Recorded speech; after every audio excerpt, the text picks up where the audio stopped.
ಇಲ್ಲಿ ಉಚಿತ ಅನ್ನದಾನ. ಬೆಳಿಗ್ಗೆ 5 ಗಂಟೆಯಿಂದ ಮಧ್ಯಾಹ್ನ 2 ಗಂಟೆವರೆಗೆ, ಇನ್ನು ಸಾಯಂಕಾಲ 4 ಗಂಟೆಯಿಂದ ರಾತ್ರಿ 9 ಗಂಟೆವರೆಗೆ ಇಲ್ಲಿ ಉಚಿತ ಅನ್ನದಾನ ನಡೆಯುತ್ತೆ. ಸಾವಿರಾರು ಜನ ಉಚಿತವಾಗಿ ಬಂದು ಊಟ ಮಾಡ್ತಾರೆ. ಇಲ್ಲಿ ಚಪಾತಿ ಕೊಡ್ತಾರೆ, ಪುರಿ ಕೊಡ್ತಾರೆ, ಒಂದು ಸಾಗು ಕೊಡ್ತಾರೆ, ಜೊತೆಗೆ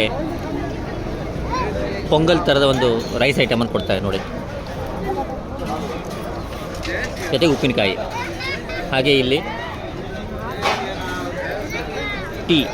ಟೀಯನ್ನು ಉಚಿತವಾಗಿ ಕೊಡ್ತಾರೆ.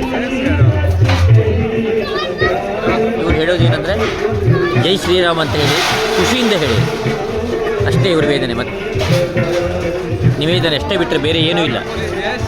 ಪ್ರತಿಯೊಬ್ಬರ ಹತ್ರ ಖುಷಿಯಿಂದ ಕೈ ಮುಗಿದು ಜೈ ಶ್ರೀರಾಮ್ ಅಂತ ಹೇಳಿ ಖುಷಿಯಿಂದ ಹೇಳಿ, ದಿಲ್ ಸೇ ಬೋಲಿಯೇ ಖುಷಿ ಸೇ ಬೋಲಿಯೇ, ಅಷ್ಟೇ ಅವ್ರು ಹೇಳೋದು.